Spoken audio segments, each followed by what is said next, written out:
Kita lanjutkan babu karahatil khuruji minal masjidi ba'dal adhani illa bi'udhrin hatta yusalliya al-maktubata. Bab larangan kemakruhan keluar dari masjid setelah adzan. Sudah berada di dalam masjid, ini adzan selain adzan subuh yang pertama. Sebab subuh itu adzannya ada dua. Antara Sayyidina Abdullah bin Maktub dengan Sayyidina Bilal bin Rabah. Adzan yang pertama sebelum masuk waktu subuh. Dan ini sunnah ini harus segera dikembalikan budaya sunnah ini.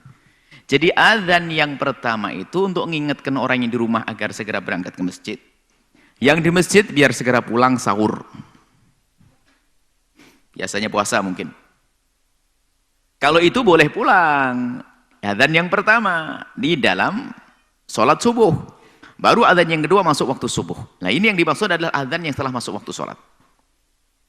Kalau adzan yang sudah masuk waktu sholat, sudah didirikan adzan, kemudian kok keluar dari masjid, nah ini yang dilarang. Ini yang dilarang. Cuman yang dilarang yang mana kita sebutkan dulu yang disepakati. Bahwa jika kita sudah berada, larangan ada larangan haram, larangan makruh di sini ya. Kita rinci satu demi satu. Kalau kita sudah berada di dalam masjid, kemudian mendengar adzan, maka disepakati boleh keluar dari masjid tersebut karena udzur, sakit perut, ingin ke air dan sebagainya, atau hajat yang mendesak, dipanggil ibunya yang lagi sakit, atau apa saja, karena udzur, sepakati, nggak ada yang mengatakan haram, tidak ada yang mengatakan makruh, karena ada udzur. Yang kedua adalah, dia tahu kapan jamaah akan didirikan, dia keluar untuk hajatnya dan balik lagi. Biarpun bukan karena udzur. Keluar untuk kembali lagi, ini jelas disepakati boleh orang manu. Akan tapi yang nggak ada udzur, sudah berada di dalam masjid, tiba-tiba meninggalkan masjid, bukan ingin kembali lagi. Maka dalam hal ini adalah ulama berbeda pendapat. Semuanya dikembalikan kepada bab sholat jamaah. Tapi Imam Ahmad bin Hanbal mengatakan jamaah adalah wajib. Maka mereka mengatakan keluar haram karena pasti akan meninggalkan jamaah. Jumhur mengatakan sholat jamaah adalah fardu kifayah atau sebagian mengatakan sunnah muakkadah, maka keluarnya adalah makruh.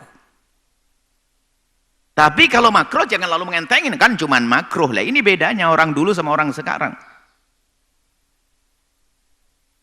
Sunnahnya adalah tetap di situ, kan cuman sunnah lah. Ini nggak benar ngeremehkan sunnah. Pendidikan dari Rasulullah sunnah, mau diremehkan? Jangan diremehkan. Maka kalau sudah mendengar adzan, ayo tunggu sampai sholat didirikan. Maka di sini juga ada lagi hal yang harus dimengerti oleh pengurus masjid. Adzannya jam 12, sholatnya jam 2:30. Ya ini kan tidak benar. Suruh nunggu 1,5 jam, ini kan bikin pusing orang. Nah ini kerjasama yang baik antara yang adzan, kemudian kapan sholat didirikan, kemudian. Jadi orang datang itu kan ingin beribadah, melaksanakan kewajiban, kembali lagi kepada aktivitasnya. Baik. Jadi dalam madhab Imam Ahmad ibn Hanbal, madhab Hanbali sholat jamaah adalah wajib. Sehingga mereka termasuk dalam madhab Imam Syafi'i, termasuk kayak Imam Haddad rahimahullah ta'ala, cenderung kepada ini semuanya. Kelihatannya lebih enak kita kesini biar orang sering jamaah, pahalanya kan gede. Orang pada ngentengin jamaah kadang-kadang gara-gara cuman sunnah muakkadah, cuman sunnah. Lah kok cuma sunnah? Ini kan kelemahan iman kita. Sambung kita dengan Nabi tidak kuat. Kalau orang dulu tuh menjalankan sunnah, kenapa? Kenapa kau jalankan sunnah? Karena ini sunnah Rasulullah, maka aku akan menjalankannya. Kalau sekarang, kenapa kamu tidak menjalankan sunnah? Kan cuman sunnah. Ini kan kurang ajar. Kan cuman sunnah. Nah, kita pegangi sunnah. Apalagi mengatakan fardu kifayah. Makanya dalam madhab Imam Syafi'i memang fardu kifayah atau sunnah muakkadah, ada dua pendapat. Tapi ya jangan ngentengin dong sholat berjamaah. Kalau sudah mendengar adzan jangan kembali ke rumah kecuali sudah sholat berjamaah. Nah, ini sini maka kita harus waspada juga tentang pengurus masjid ini. Ada lagi yang nggak adzan, bingung sampai datang ke masjid nggak ada adzan. Asar jam 3. Maghrib jam 6. Adzan asar jam 5 menjelang maghrib, pusing. Karena yang ngurus masjid nggak tertib. Pulang dari sawah langsung jam 5 megang mikrofon. Allahu Akbar, Allahu Akbar. Orang ngira ini maghrib. Sehingga di sana ada ilmu juga, kalau adzan sudah keluar dari awal waktu, maka tidak dianjurkan di atas menara supaya tidak bikin orang bingung. Ada adzab adzan. Makanya kita susun fikih adzan. Itu hendaknya para tukang adzan itu membaca kitab itu, buku itu untuk ngerti kapan harus adzan, bagaimana dirikan sholat berjamaah agar rapi, agar serasi antara yang sudah masuk masjid jangan keluar, yang dengar adzan langsung ke masjid. Sama waktu sholatnya itu jelas, waktu sholatnya nggak jelas. Dia akan ninggalkan toko, ninggalkan kegiatannya, ninggalkan ini gara-gara ini masjid nggak pasti ini. Makanya kalau ada masjid sepi jangan disalahkan jamaahnya, salahkan pengurus masjidnya, nggak tertib. Sholat jamaahnya itu nggak jelas jam berapa. Orang tidak seperti pengangguran seperti dia saja, orang punya kegiatan, pengen tepat waktu, masuk masjid, dengar adzan, sholat sunnah, sebentar nunggu, langsung jamaah. Waktul fadilah di awal waktu. Nah iya begitu. Sholat jamaahnya nggak jelas. Atau kalau memang agak ditunda, dijelaskan jam berapa sholat jamaah di tempat ini. Sehingga orang sudah bisa ngira-ngira. Baik. Jadi keluar, setelah adzan lalu keluar dari tempat tersebut sebelum sholat jamaah didirikan, maka menurut Imam Ahmad bin Hanbal adalah haram karena ini akan mengarah kepada meninggalkan sholat berjamaah. Jumhur mengatakan adalah makruh. Ya ada hubungannya dengan di sana. Biarpun demikian, jangan ngentengin makruh. Cuman dalam riwayatnya di sini adalah riwayat sehingga banyak dari ulama madhab Syafi'i cenderung kepada madhab Imam Ahmad ibn Hanbal yang mengatakan adalah sholat berjamaah adalah wajib. Cuman wajibnya ini adalah menjadi syarat. Ya.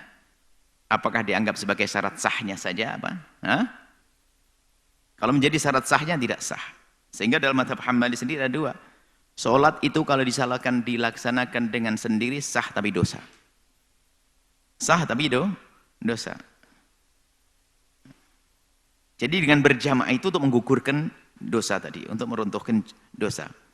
Baik, ini khilaf di antara mazhab. Supaya kita ada gambaran, ada wawasan kalau ada orang mengatakan sholat jamaah wajib, itu ada yang diikuti.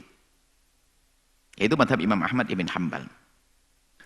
Hadisnya bunyi begini, an Abi Sya'tha qala kunna qu'udan. Abi Sya'tha cerita, kunna qu'udan. Suatu ketika kami qu'udan lagi duduk-duduk. Ma Abi Hurairah dengan Abi Hurairah radhiyallahu ta'ala anhu fil masjid, di masjid. Jadi ada Abi Sya'tha ini dengan sahabat-sahabat lagi duduk dengan Abu Hurairah. Abu Hurairah itu hidupnya hanya dengan Nabi. Biarpun menemani Nabi hanya 17 bulan ibaratnya. Enggak lama-lama amat. Tapi telah mengumpulkan banyak ilmu dari Nabi SAW. Karena kefakirannya itu. Yang menjadikan beliau aja tidak kemana-mana. Sehingga Abu Hurairah termasuk dari min ashabis suffati. Orang yang hidup di samping masjid. Masjid itu akan ada masjid suffah itu. Kalau ini masjid, ini kiblat. Suffah itu seberangnya itu adalah tempat. Kalau anggap saja masjid ke sana, itu mihrab, itu masjid. Ada ruangan kosong begini, langsung tembus langit. Di belakangnya sana itu ada beberapa tempat. Itu bisa untuk tidur, namanya suffah. Suffah. Di sini hampir tidak ada model begini. Adanya di Arab sana. Jadi ada masjid di Arab itu adalah di pagar. Tengahnya blong. Jadi kalau musim panas itu sholatnya diundur gini, kan tidak ada hujan di sana. Jadi langsung angin bebas. Di sananya itu ada kamar-kamar atau tempat untuk tinggalnya ashabus suffah. Orang-orang fakir yang hidup bersama baginda Nabi, di antaranya adalah Imam Abu Hurairah radhiyallahu ta'ala. Sehingga karena beliau melazimi Nabi biarpun waktunya singkat, beliau termasuk minal mukthirina bi riwayatil ahadithi, termasuk orang yang paling banyak meriwayatkan hadis. Nah ini duduk dengan Imam Abu Hurairah. Fa'adzana al-mu'adzinu, lalu tukang adzan dikumandangkan. Wa qama rajulun minal masjid, setelah adzan dikumandangkan ada satu faqama, maka berdiri rajulun, seorang laki-laki. Minal masjid, dari masjid, yamsi, jalan. Abu Hurairah enggak langsung negur, tunggu dulu mau kemana dia. Fa'adba'ahu Abu Hurairah basarahu. Maka Imam Abu Hurairah mengikutkan matanya ke orang tersebut. Dilihat. Jadi orang yang berdiri lalu mau pergi, dilihat oleh Abu Hurairah, kemana dia? Mungkin mau ngambil air wudu atau bagaimana. hatta kharaja minal masjid. Oh, tak taunya benar-benar keluar dari masjid. Karena sudah kelihatan keluar, maka qala Abu Hurairah berkata, amma hadza, tuh orang faqad asa Abul Qasim, telah melanggar Rasulullah sallallahu alaihi rawahu Muslim, hadis diriwayatkan oleh Muslim, dan ini yang dijadikan sandaran oleh Imam Ahmad bin Hanbal mazhab Hambali. Dan memang dari kalimat hadisnya adalah dhahirul hadis adalah asa. Cuman asa di sini apakah maksiat, benar-benar maksiat haram, dhahirnya adalah haram, sehingga mazhab Imam Ahmad bin Hanbal mengatakan keluarnya adalah maksiat benar haram karena meninggalkan jamaah.